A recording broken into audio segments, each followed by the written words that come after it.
أعوذ بالله من الشيطان الرجيم. بسم الله الرحمن الرحيم.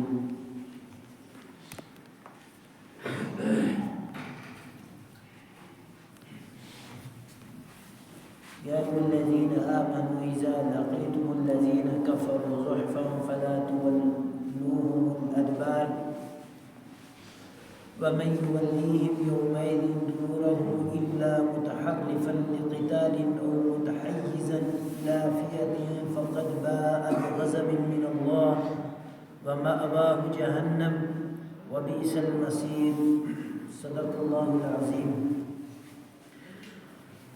فلم تقتلوه ولكن الله قتله وما رميت إذ رميت ولكن الله رمى وليبلي المؤمنين منه بلاء حسنا إن الله سميع عليم.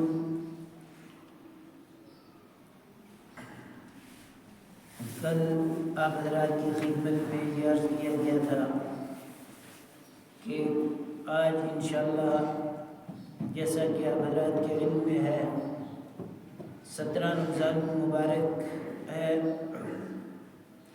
اور انگریزی اعتبار سے آج 18 مارچ ہے.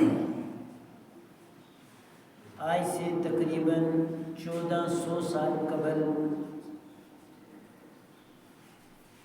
آج ہی کے دن یعنی اسی مہینے کے اندر جمعہ کے دن اور 13 مارچ 624 عیسوی آج 18 مارچ 2025 عیسوی ہے اور آج سے تقریباً 1400 سال پہلے رمضان کی 17 تاریخ تھی. ہجرت کا دوسرا سال تھا اور 13 مارچ 624 عیسوی تھی کہ اسلام کی کفار کے سامنے سب سے پہلی جنگ ہوئی جس کو غزوہ بدر کہا جاتا ہے. جو لوگ بدر کے مقام پر گئے ہیں جن کو اللہ نے وہاں جانا نصیب کیا ہے اور اللہ کرے ہم سب وہاں بار بار جائیں زندگی میں. جو ابھی تک نہیں گئے اللہ سب کو خیریت اور عافیت کے ساتھ ضرور لے جائے. وہاں دعا کرنی چاہیے.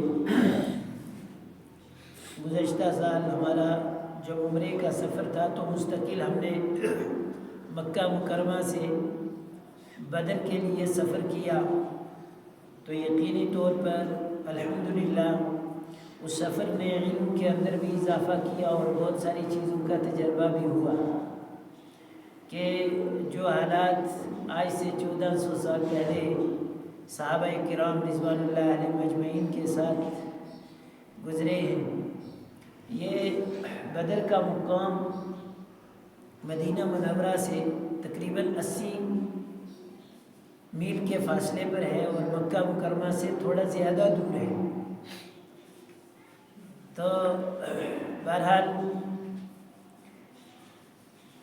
جب مسلمان ہجرت کر کے مکہ سے مدینہ کی طرف لوٹ آئے چلے آئے اور دنیا میں پہلی ریاست اسلام کے نام سے یعنی مدینہ منورہ قائم ہوئی. جب مدینہ منورہ میں حضرت نبی کریم صلی اللہ علیہ وسلم اور دیگر مہاجر صحابہ کرام رضوان اللہ علیہ مجمعین پہنچے تو مدینہ منورہ میں جن لوگوں نے حضرت نبی کریم صلی اللہ علیہ وسلم اور آپ کے صحابہ کا ساتھ دیا تھا ان کو انصار بولا جاتا ہے. صحابہ کی 2 جماعتیں تھیں، ایک مہاجرین کی ایک انصار کی. مہاجرین جو اپنے گھر کو چھوڑ کے اپنے وطن کو چھوڑ کے نکلے ہجرت کی اور جن لوگوں نے ان کو جگہ دی اپنا آپ پیش کیا ان کو انصار کہا جاتا ہے. آپ نے اکثر علماء سے سنا ہوگا کہ بدر کے مقام پر جو پہلی جنگ ہوئی ہے بدر میں وہاں جو صحابہ کرام کی تعداد شہید ہونے والوں کی تھی وہ 14 کی تھی. 14 صحابہ شہید ہوئے تھے. ان میں 6 صحابی مہاجر تھے اور 8 صحابی انصار تھے. یعنی 8 مدینہ کے رہنے والے تھے اور 6 مکہ کے رہنے والے تھے. بہرحال یہ واقعہ بہت تفصیلی اور بہت لمبا ہے. آج کی دین کی مناسبت سے تھوڑا سا مختصر کر کے چند ایک چیزیں بتانے کی کوشش کروں گا تاکہ یہ نسبت اور یہ یادیں ہمارے ساتھ وابستہ رہیں. اگر یہی دن کسی دوسرے مذہب اور کسی دوسری قوم کو ملا ہوتا تو نہ جانے اس نے کتنی بڑی عیدوں کا دن اس دن کو بنایا ہوا ہوتا. یقینی طور پر دین اسلام اور حضرت نبی کریم صلی اللہ علیہ وسلم کی نبوت کے بعد حق اور باطل کا پہلا معرکہ تھا، پہلی لڑائی تھی. ادھر صحابہ کی کل تعداد 313 تھی اور ادھر جو خالص فوجی دستہ تھا کفار کا وہ 1000 کا تھا. اور 1000 فوجی دستوں کے ساتھ اتنے ہی اونٹ اتنے ہی گھوڑے تھے اور کچھ اونٹ اور گھوڑوں کی تعداد جو جنگی طور پر استعمال کیے جاتے تھے زائد تھی.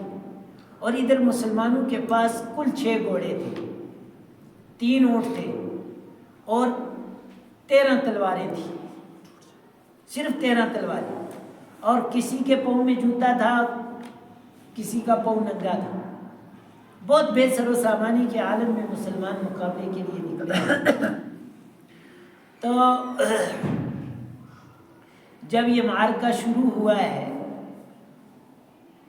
تو کفار جو مکہ سے نکلے تھے، اللہ کے نبی صلی اللہ علیہ وسلم کے لشکر یعنی آپ کے قافلے صحابہ سے پہلے وہ لوگ بدر کے مقام پر پہنچ گئے تھے. بدر بہت بڑا میدان ہے. آج تو اس کو بہت خوبصورت کر کے بنایا ہے، لیکن وہ جگہ بھی مخصوص ہے جہاں جہاں کفار کو مارا گیا تھا، جہاں جہاں جس قومی کے اندر کفار کو ڈالا گیا تھا وہ قوم آج بھی موجود ہے. اور صحابہ کرام جس جگہ شہید ہوئے تھے وہ جگہ بھی پوری محفوظ کر کے رکھی ہوئی ہے. تو بہرحال وہ تو ایک تاریخی بات ہے. تو جب کفار پہلے پہنچ گئے ہیں مسلمانوں سے تو انہوں نے ایک بڑی بہترین جگہ اپنی چن لی اور چن کے اس میدان کے اندر اپنا پڑاؤ ڈال لیا، خیمہ لگا لیے. ریتلی زمین تھی اور مسلمانوں کے حصے میں جو جگہ بچی وہ بہت گارا چیکڑ تھا. یعنی حالت یہ تھی کہ بیکار جگہ مسلمانوں کے حصے میں آئی تو صحابہ اور پریشان ہو گئے. ایک تو تعداد بہت کم اور اوپر سے بے سر و سامانی. پھر لڑنے کی جگہ یا ٹھہرنے کی جگہ وہ ملی جہاں ٹکنا ہی مشکل، کھڑا نہیں ہو سکتا تھا آدمی. اتفاق یہ ہوا خدا اپنی قدرت پہ قادر ہے، اللہ کا کرنا ایسا ہوا کہ رات میں بارش ہو گئی. رات میں بارش ہوئی تو کفار کے خیمے جس جگہ ریتلی زمین پر پھسلان والی جگہ پر تھے وہ سارے کے سارے تیس نیس ہو گئے اور ان کی جگہ ٹکنے کی نہیں رہی بلکہ کھڑے ہوتے تھے، پھسلتے تھے. اور اس کے مقابلے میں جو مسلمانوں کی جگہ تھی وہ گارا مضبوط ہو گیا، پختہ ہو گیا اور اچھی جگہ بن گئی. پہلی نشانی آ گئی مسلمانوں کو کہ تمہیں نصرت مل جائے گی. لیکن مسلمان بہت ڈرے ہوئے تھے. اسی رات میں اللہ کے نبی صلی اللہ علیہ وسلم نے یہ دعا کی تھی اور پوری رات نبی کریم صلی اللہ علیہ وسلم بے چین رہے. ایک صحابہ کرام نے اونٹ انگور کی چھال کی اور کھجور کی چھال کی ایک جھونپڑی بنائی، چھوٹا سا کمرہ بنایا، چھت بھی اس کا ڈالا. تو وہ اس کو عریش کہا جاتا ہے عربی کے اندر، اور عریش کا مطلب ہوتا ہے چھال، کھجور کی چھال. جو لوگ گئے ہیں انہوں نے دیکھا ہے کہ وہاں مسجد عریش کے نام سے آج بہت بڑی مسجد ہے الحمدللہ، جہاں وہ صحابہ کرام نے ایک چبوترا بنایا تھا نبی کریم صلی اللہ علیہ وسلم کے لیے. وہاں بہت بڑی مسجد عریش کے نام سے مشہور ہے، بہت بڑی مسجد ہے. تو بہرحال نبی کریم صلی اللہ علیہ وسلم وہاں ہیں، اس کے اندر ہیں اور پورے بے چین ہیں. صحابہ کو کہا سو جائیں، سونا نیند تو کہاں آتی تھی، اتنا خوف تھا. لیکن مسئلہ یہ ہے کہ پھر بھی صحابہ بعض آرام کرنے لگے. بارش تھی، تھوڑی سردی ہو گئی اللہ کے نبی پوری رات بے چین ہیں. دیکھا ابو بکر صدیق رضی اللہ تعالیٰ عنہ نے کہ اللہ کے نبی صلی اللہ علیہ وسلم بے چین ہے، تو آ کے فرمایا اللہ کے نبی کس چیز کا غم کر رہے ہو؟ کیا غم ہے؟ ہمارے ہوتے ہوئے ہم تھوڑے ایسے ہیں کہ آپ کے ساتھ بے وفائی کر دیں گے. تب اللہ کے نبی صلی اللہ علیہ وسلم کی آواز نکلی اور ہاتھ یوں اٹھائے. صحابہ کہتے ہیں کہ اس قدر آپ صلی اللہ علیہ وسلم نے اللہ کی طرف آوازاری کے ساتھ ہاتھ اٹھائے ہوئے تھے کہ آپ صلی اللہ علیہ وسلم کی بغل مبارک کی چمک، یا وہ جو آپ صلی اللہ علیہ وسلم کی بغل کے اندر اللہ نے جو چمک رکھی تھی، صفائی رکھی تھی، وہ نظر آ رہی تھی. اس قدر آپ نے ہاتھ اوپر اٹھا دیے تھے اللہ کی طرف، آسمان کی طرف. تو دعا کی، اے اللہ یہ جو چھوٹی سی پونجی ایمان والوں کی میرے پاس ہے، تیری مرضی ہے، اگر یہ ختم ہو جائیں گے آج تو تیرا نام لینے والا اس زمین پر کوئی نہیں بچے گا، اور تیری مرضی ہے آج تو ان کی نصرت و مدد کر دے تو اللہ تیرے نام لینے والی باقی رہ سکتے. تب صحابہ کش کھا کے گر پڑے. اللہ کے نبی صلی اللہ علیہ وسلم پر ترس آ گیا. ابو بکر صدیق آ گئے، حضرت عمر فاروق کھڑے ہو گئے.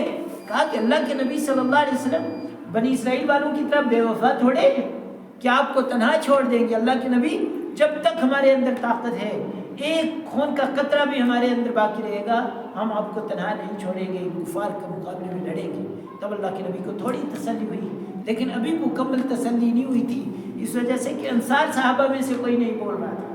پھر جب انصار صحابہ نے اطمینان دلایا کہ اللہ کے نبی ہم آپ کے ساتھ ہیں، تو بہرحال صبح کے وقت میں جب لڑائی گھمسان کی شروع ہوئی تو اللہ کے نبی صلی اللہ علیہ وسلم کو اطلاع دی گئی، خبر دی گئی کہ ہم نے تو آپ کی مدد کے لیے فرشتے اتارے. تو فرشتوں نے وہ لڑائی لڑی کفار کے مقابلے میں. اور صحابہ کی روایات ہے، بہت سارے صحابہ نے کہا کہ ہم نے خود اپنی آنکھوں سے سفید اور نیلے سبز امامے والے لوگوں کو دیکھا کہ جن کے ہاتھوں میں تلواریں تھیں اور وہ کفار سے لڑ رہے تھے. وہ کون تھے؟ اللہ کے فرشتے، اللہ کی مدد ہوتی.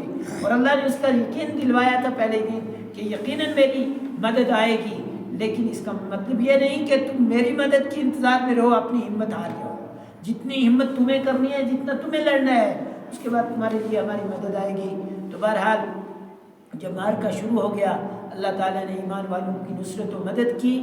یہ اسلام کی سب سے پہلی جنگ تھی جس میں 70 کفار پکڑے گئے، قید ہوئے، اور 70 واصل جہنم ہوئے، جن کو بعد میں ایک جگہ جمع کر کے وہاں ایک کنواں ہے، اس کنویں کے اندر ڈال دیا تھا، جس کے کنویں کے اوپر کفار نے پانی پینے کے لیے قبضہ کیا تھا کہ ہم اپنے عیش آرام سکون سے جتنے دن رہیں گے اس سے پانی استعمال کریں گے. وہی کنواں اللہ نے ان کی موت کا سبب اور ان کی قبر بنا دی. آج تک وہ کنواں موجود ہے، وہ جھاڑیاں بھی موجود ہیں الحمدللہ، جن جھاڑیوں میں ان کی لاشیں پڑی ہوئی تھیں. اور اس کے مقابلے میں ایمان والوں میں صرف 14 صحابہ شہید ہوئے ہیں. اور پھر اللہ تعالیٰ نے اللہ کے نبی صلی اللہ علیہ وسلم کے ہاتھ پر نصرت کی، مدد کی. کفار مار کھا کے بھاگ گئے، اور اللہ تعالیٰ نے جو کفار اونٹ، گھوڑے اور تلواریں اور وہ نیزے اور ساز و سامان لے کے آئے تھے، اللہ تعالیٰ نے وہ مسلمانوں کو غنیمت کے اندر عطا کی. اللہ تعالیٰ کرے کہ اس طرح کی نصرت اور مدد اللہ آج پھر امت مسلمہ کی فرمائے. آج امت کا کیا حال ہے؟ پوری امت کٹ رہی ہے، مر رہی ہے، اور اتنی بڑی تعداد ہونے کے باوجود امت کی خستہ حالی پہ ترس آتا ہے. آج ہم دیکھ رہے ہیں کیا ہو رہا ہے. صرف یہ ہے وَأَنْتُمُ الْأَعْلَوْنَ إِن كُنتُم مُؤْمِنِينَ کہ سربلندی جو ہوتی ہے، جو سربلندی آئی وہ کامل ایمان کے ساتھ آئی. صحابہ میں کامل ایمان آیا، صحابہ کو اللہ نے کامل ایمان سکھایا، اور کامل ایمان پر کھڑے ہوئے تو اللہ نے 313 کو فتح دے دی 1000 کے مقابلے میں. جن کے پاس سر و سامان تھا، سب کچھ تھا، اور یہ بے سر و سامانی کے عالم میں تھے، لیکن مدد اللہ کی طرف سے آئی تو 1000 کچھ کر نہیں سکا. 313 کے سامنے ہار کھا کے بھاگ گئے اور اپنا مال سارا چھوڑ گئے جو اللہ نے بعد میں ایمان والوں کو مال غنیمت کے طور پر عطا کیا. تو جب ایمان کامل ہوتا ہے اللہ کی مدد آج بھی اسی طرح اترے گی، لیکن اس کے لیے شرط ہے کہ ایمان کامل ہو. ایمان والوں کو اللہ تعالیٰ سمجھ عطا فرمائے، ہم سب کو صراط مستقیم عطا فرمائے.